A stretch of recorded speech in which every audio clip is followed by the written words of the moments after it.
Live long and prosper.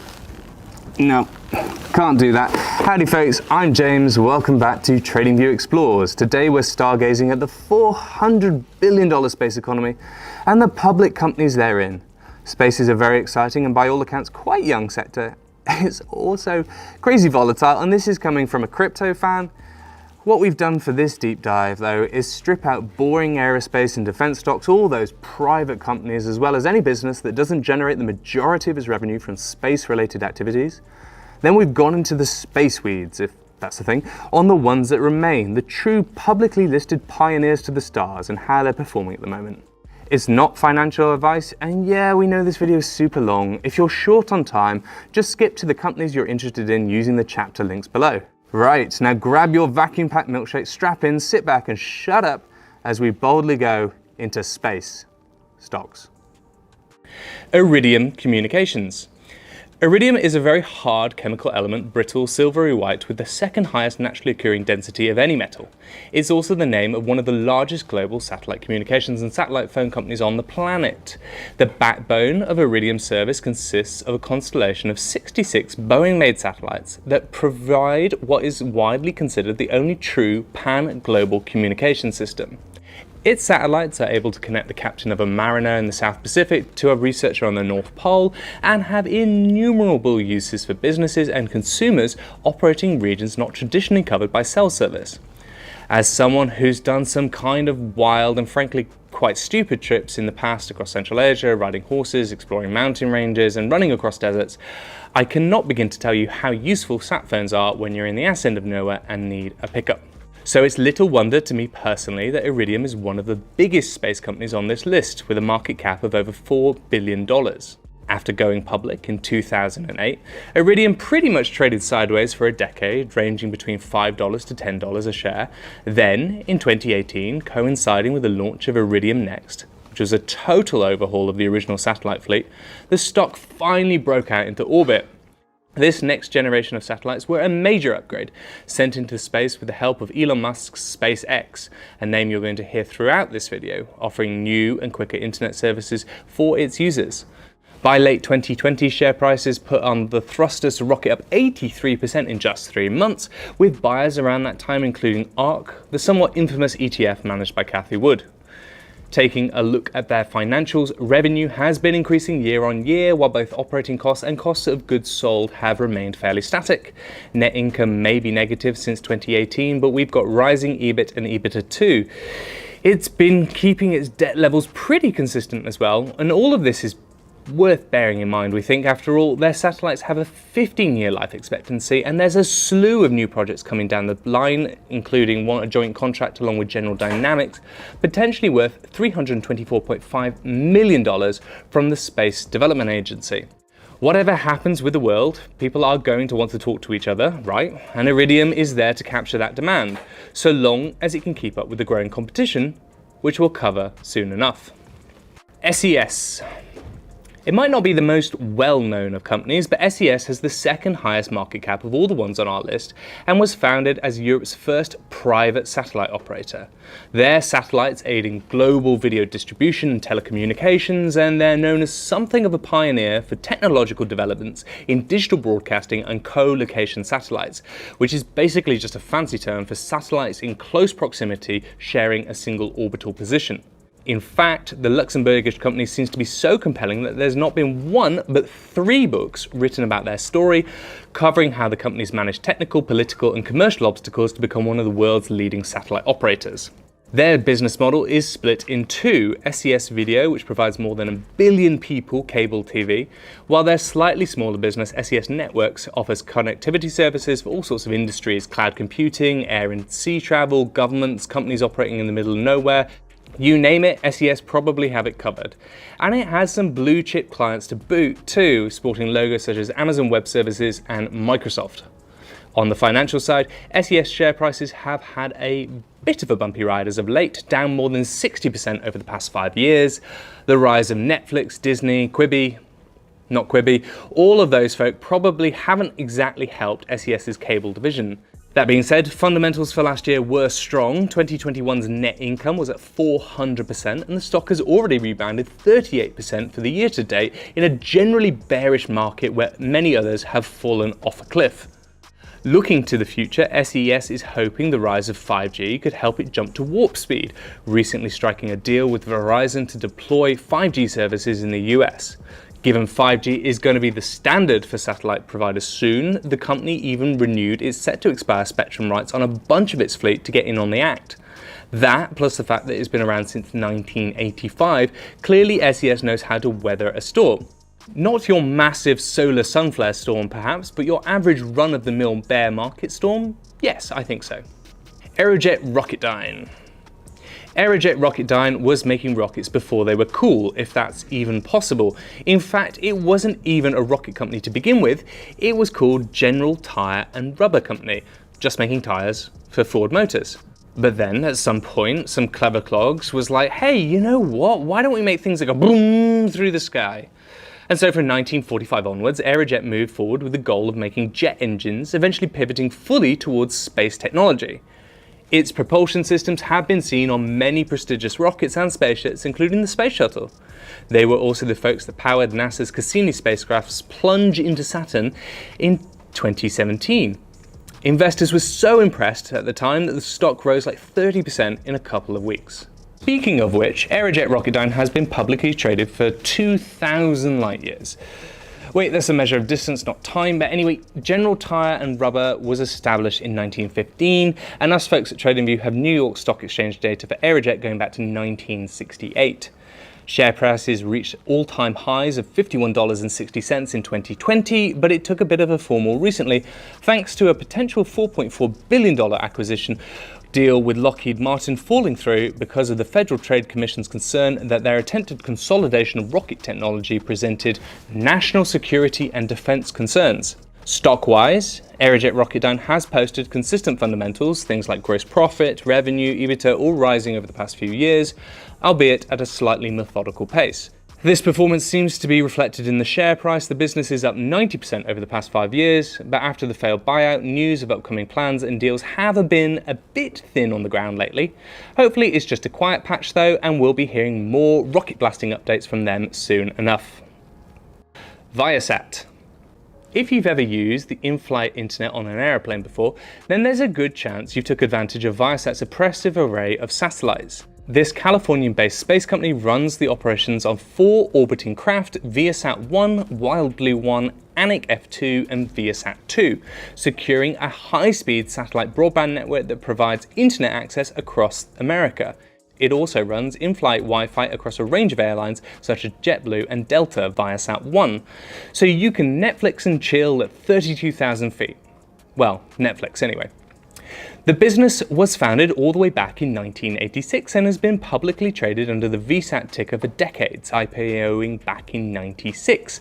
That's a full year before the cinematic masterpiece that is Final Fantasy VII enthralled video game fans worldwide, if you measure your time by Final Fantasy releases as I do. Anyway, now with a market cap of well over $2.5 billion, VSAT is one of the biggest satellite companies in the world, largely thanks to smart business moves like those deals with the airlines, the acquisition of companies like internet supplier Wild Blue, which has its own satellite, and data encryption firm Stonewood Group, plus some hefty government partnerships to boot.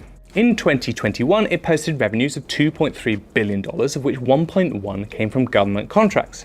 However, it's also seeing some stiff competition in Earth's apparently crowded orbital space with the emergence of SpaceX, backed by that certain Twitter-buying billionaire.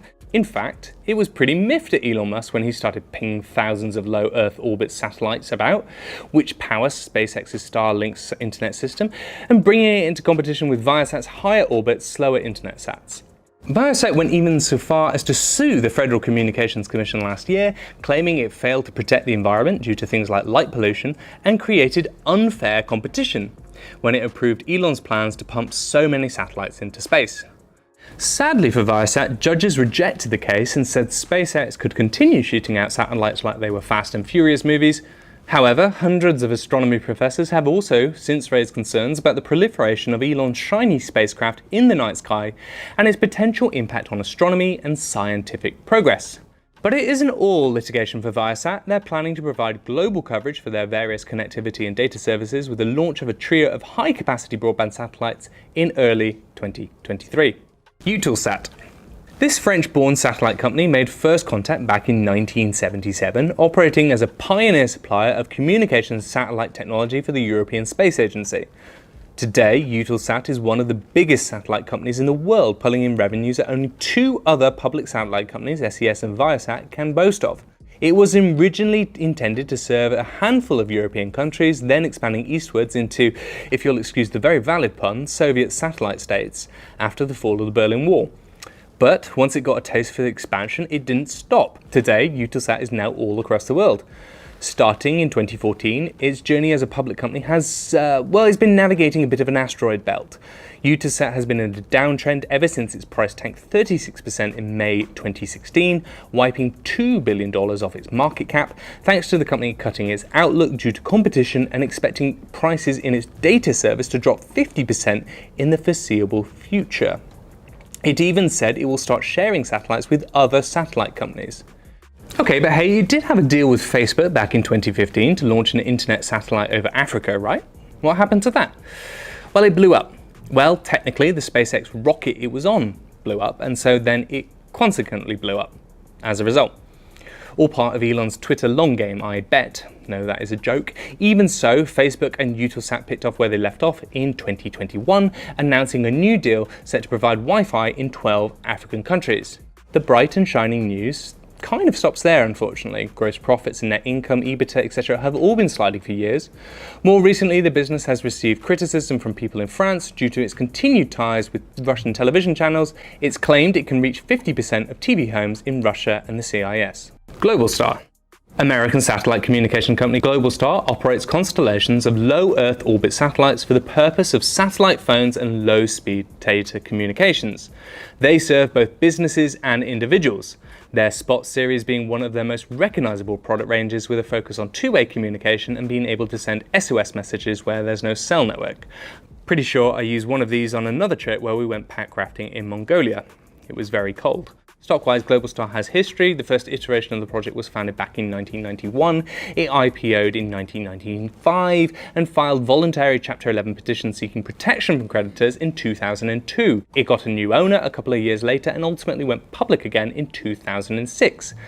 Since then, it's had a tumultuous ride with deep slumps and some wild spikes. Looking at its balance sheet, revenue hasn't increased since 2017, but cost of goods sold, which is already higher than revenue, has, creeping up by nearly $30 million in the same time period.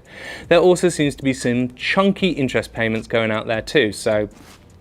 On the other space myth though, the company recently announced a new business deal with a large global customer to create a new communications network following on a few months after they publicized that they had a new potential customer who'd stumped at more than $300 million to finance the purchase of 17 new satellites. Reputable outlets like Quartz are even speculating it could be Apple. So is there potential here for a brighter future? Possibly, if true. Rocket Lab. Let's be honest, if you're thinking about investing in space stocks, you're probably doing it because A, you watched Star Trek The Next Generation a dozen times or so, or B, you started out as a NASA or Elon Musk's SpaceX fanboy or fangirl, but they're both not public companies, so...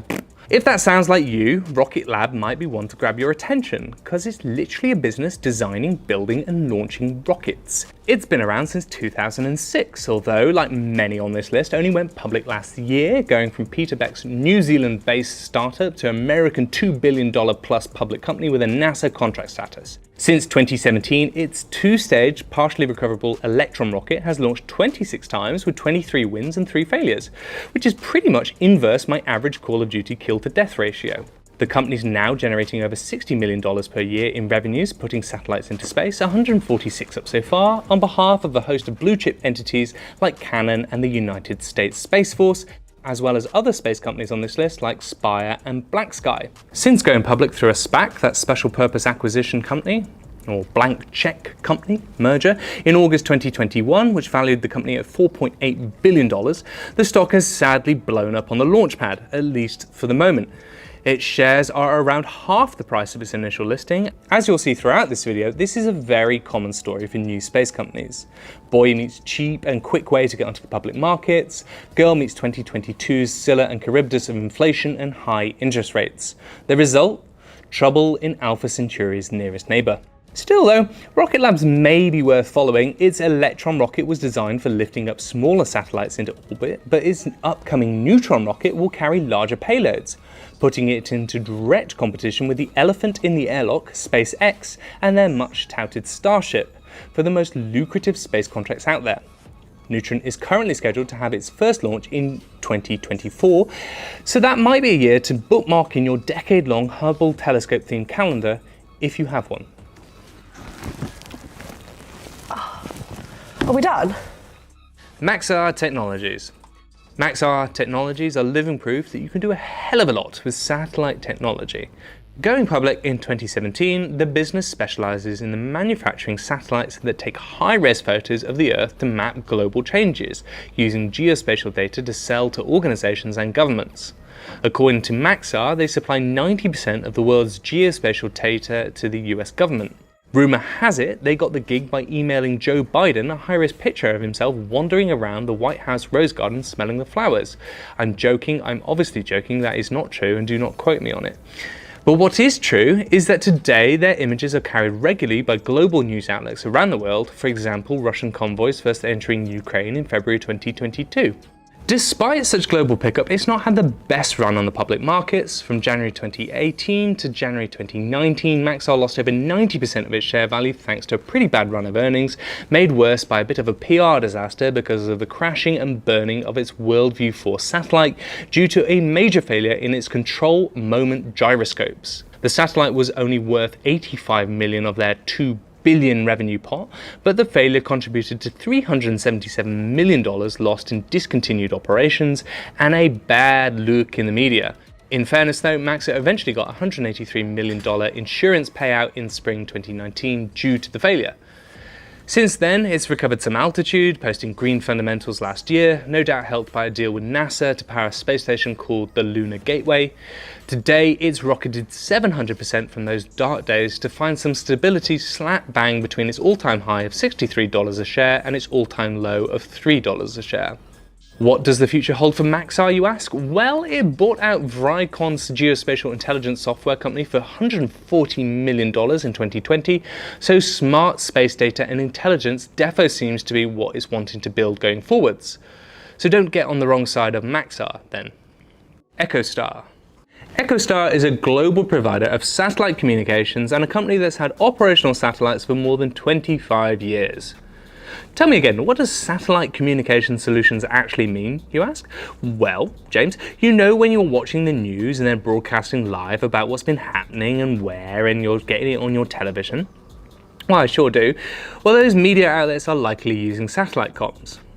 But it's not just the media. Via their Hughes network systems, they're also providing high-speed satellite internet services to over 1.3 million subscribers in the Americas. So you can play Fortnite even at your reclusive Uncle Fred's cabin in deepest West Virginia. Although not all customers are convinced by said service. Echostar may be a true veteran of the space industry. I mean, its logo font even looks like something out of Blade Runner. But like many of the old-timers, they can be accused of having a rather sleepy few years of late. Their last satellite launch was back in 2017, and its new Jupiter 3 satellite, built by Maxar Technologies, now won't be delivered in time for its end-of-year launch on a SpaceX Falcon Heavy rocket. The company was banking on this to relieve broadband capacity constraints in the Americas, but it won't hit orbit before the first quarter of 2023. All of this is sort of reflected in the stock price, which has been rather uneventful, slowly sliding down over 50% over the past 5 years and down 9% over the last year. Then again, it's not like the demand for playing Fortnite or 24-hour news is going away anytime soon, so their next launch might shift the fortunes, or it might not. And now for something a little bit different. Did you know that TradingView has been to space? Well, almost. We may have not passed the Kármán line, but we were the first to send a Bitcoin chart 21 miles above Earth on a hydrogen balloon. And do you know what we did after? We did what any meme-loving, inflation-fearing trader would do. We made NFTs out of them. You can still check them out on OpenSea using the link in the description below. But now back to our scheduled programming. Virgin Galactic.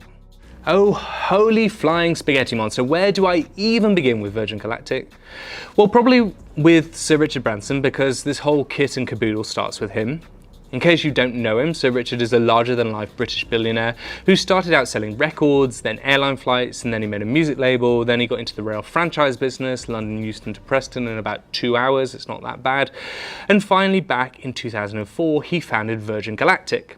The aim of the business was and is to provide adventurous and, let's face it, extraordinarily wealthy tourists with glamorous rides on rocket-powered planes to the edge of space and back. Back then, he thought commercial services would commence within a couple of years. And that proved out to be a little bit optimistic, to say the least, as 18 years later, he's still not ready for regular commercial flights. However, the company has proved the concept in a glamorous and attention-grabbing way, Sir Richard himself jetting into space in front of the world's cameras back late last July. Actually, not space, Unity 22 was in fact 11 miles short of the height many people use to demarcate space, the aforementioned Kármán line. It all really depends on what you count as space, but that could be a whole other video in itself, so I'm going to leave it. Getting back to the topic at hand, here we've got a proven CEO with a track record of building incredible brands, a kick-ass product that looks like something from 2001: A Space Odyssey, and massive media interest. That must mean this stock's an outright winner, right? No, not exactly. Space shares are down over 80% since those heady all-time highs in July last year, and aside from the general market downturn as of late, here's a few potential reasons why. It's not commercially live yet and keeps delaying when it will go live. The latest estimate is that it will start launching customers by 2023, but it has pushed this schedule back before, several times in fact, so there's no guarantee it won't do it again. Each delay means it pushes back when it will start receiving meaningful operational income and so burns through more cash reserves. Then it has to either issue new stock or take on new debt to raise funds to keep going. Neither are attractive propositions for investors. There's also been mixed signals at the top. Chamath Palihapitiya stepped down from his position as chairman quite suddenly at the start of the year. Richard Branson himself has cashed out around $1 billion worth of equity from the business, nominally in an effort to support his other business ventures during lockdown. Still, all of this brings uncertainty and investors hate that. Number 3, the product itself. Some analysts have argued over the long-term market for such high-priced luxury. I mean, the ride itself costs $450,000 for 3 to 5 minutes of continuous weightlessness. $450,000 for 3 minutes. And it might just be me, but there are significant cheaper ways to have an enjoyable 3 minutes. That was the negatives. Let's look at the positives. Over 800 astronauts have recently signed up for flights to the tune of $150,000 in a deposit each.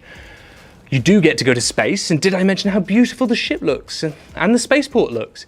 And let's not forget, when it comes to world-changing experimental technology, it's probably best not to boil the ocean. Start with the rich, make your product a niche but highly desirable status symbol, and then expand your offering over time to everyone. It's a business model Tesla has proven can work, so why not Virgin Galactic? Planet Labs. What would it be like if we had high-quality images of the entire Earth that got updated every single day? What kind of information would we uncover? Would we be able to spot trends in the melting of ice caps, in the progress of crop cycles, in town planning, or making sure my gardener is keeping my lawn mowed while I'm on vacation? Who am I kidding? I'm a city-dwelling millennial. I do not have a garden. But apart from this last point, these are the questions that Planet Labs, founded in 2010, is hoping to answer. They do this with a series of 200 satellites that are constantly flying around our planet snapping pics. Great theory, bro, but what's it like in practice? Well, you'll certainly be sick of special purpose acquisition companies by now, but that's exactly how Planet Labs went public, with some backing from Google nonetheless. It originally had a valuation of $2.8 billion. It's now got a market cap of 1.6. It's not great, but it's way better than some we've covered today. The long and short of it is, the company's still young and not profitable and probably won't be for the foreseeable future. They're hoping for 2025, but some analysts are not too sure. AST SpaceMobile. SpaceMobile. Oh, I wonder what that company does. Yep, you guessed it, SpaceMobile helps keep our cell phones working, filling all the coverage gaps anywhere traditional wireless networks don't exist or become overwhelmed. They aim to do this by building global broadband cellular networks in space that operate directly with standard unmodified mobile phones, so your ma and pa can always ring you wherever you are and you haven't got any excuse at all for not picking up that phone. Like many companies in this video, AST SpaceMobile is something of an infant. A toddler first founded by Abel Avelin in 2017 and headquartered in Midland, Texas. They only went public by merging with blank check company New Providence Acquisition early last year. And like many of the SPACs on this list, their stock has had some turbulence as of late, riding the market crests and troughs to end up roughly where it started a year ago.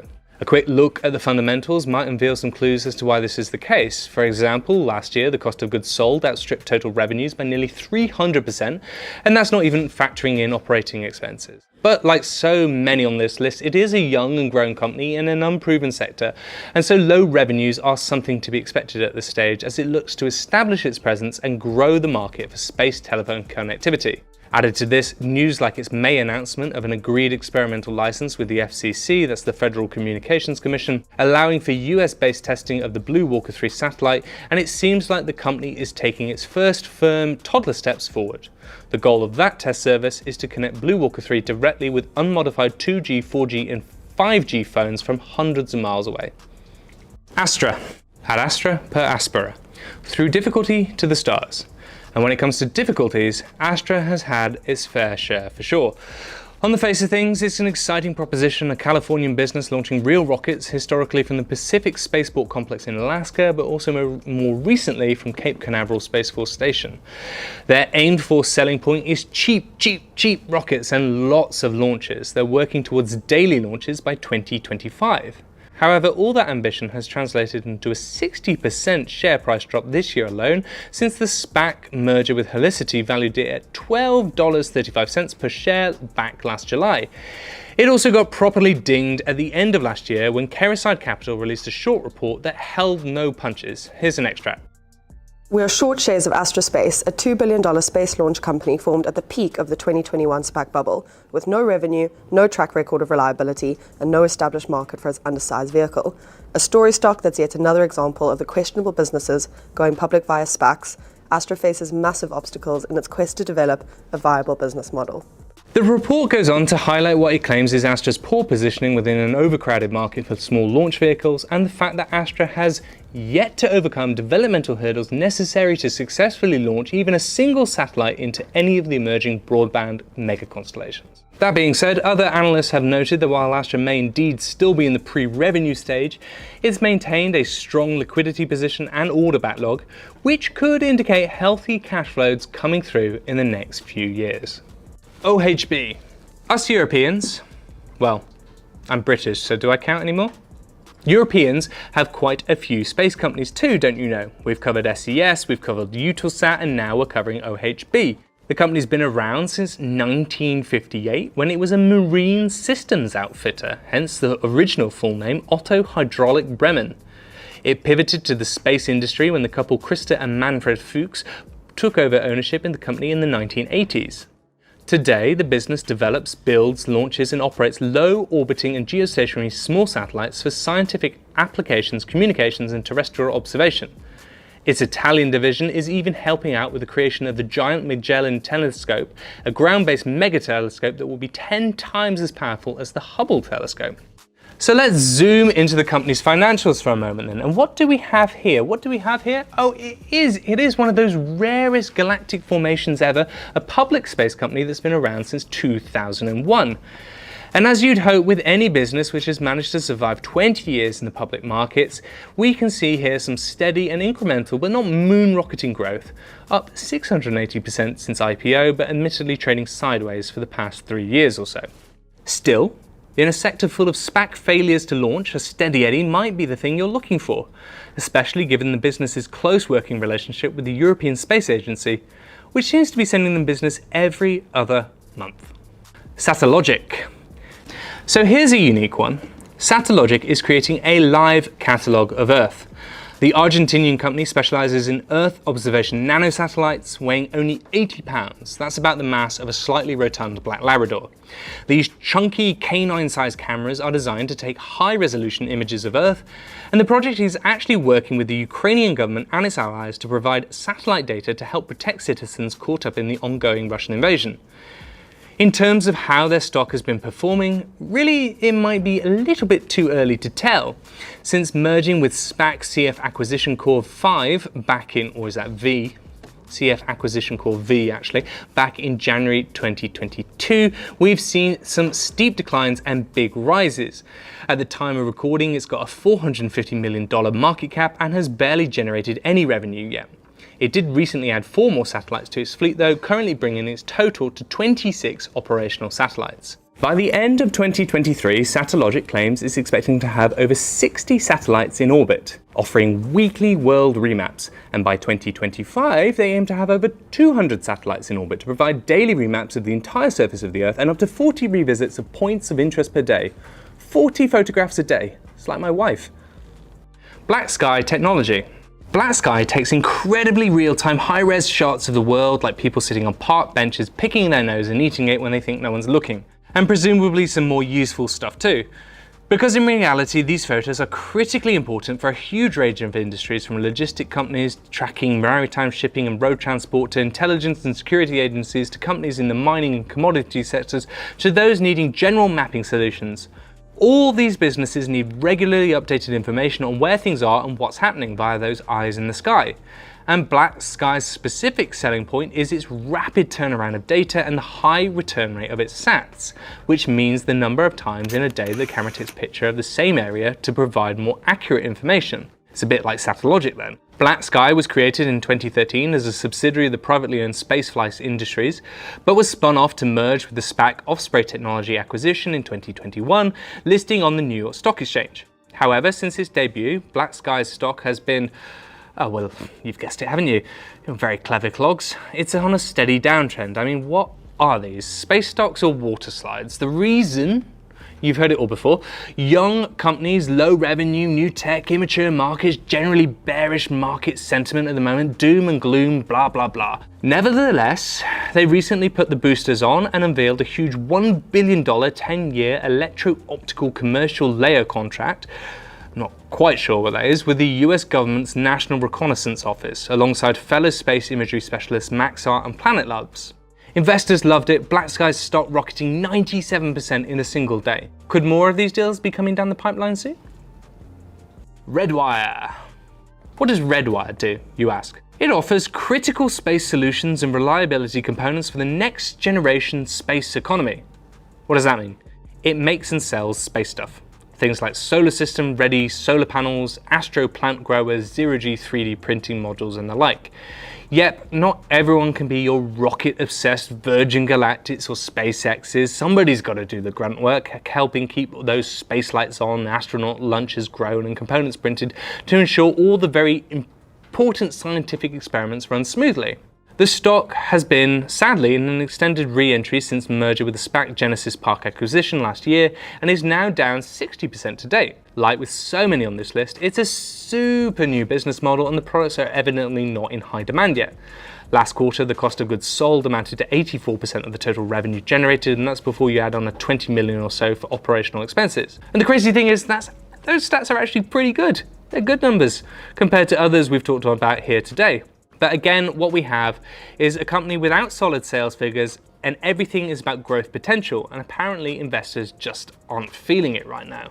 That being said though, stuff is pretty important, especially if instead of popping into your local Target to get something you need, you have to get someone to put it on a huge ass rocket and fire it into space to get it to you.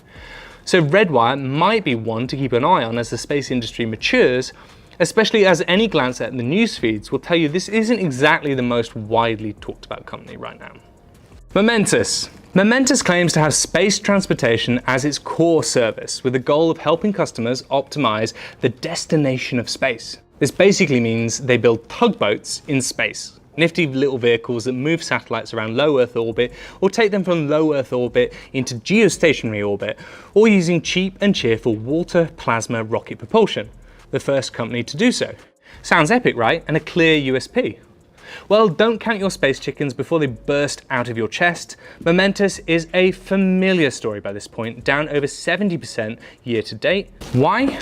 I'm sounding like a broken record here. It's still really early days for the company. They've only just conducted a first demonstration of its Vigoride orbital transfer vehicle flight.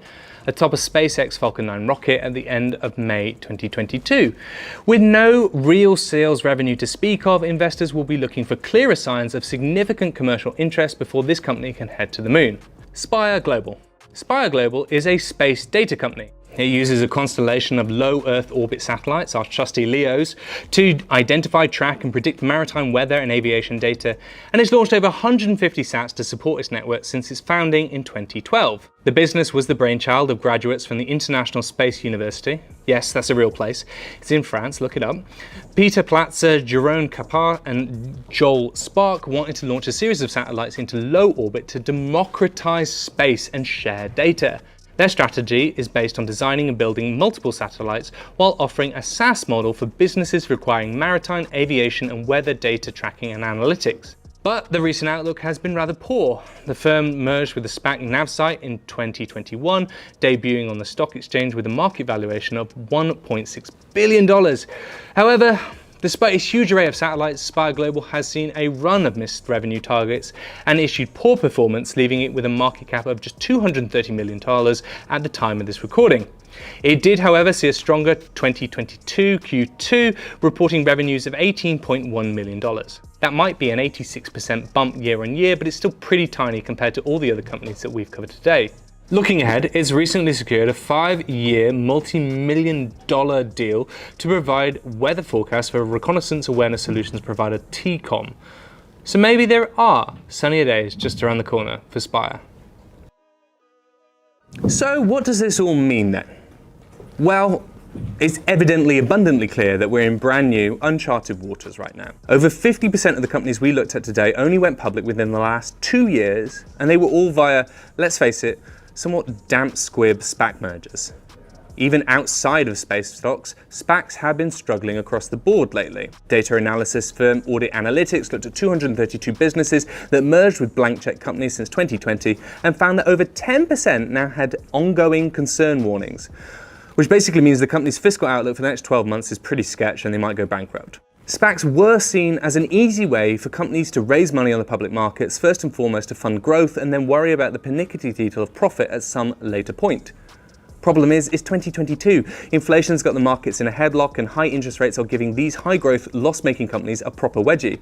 So it's little wonder to me that all the companies on our list are currently down an average of 66% from their all-time highs.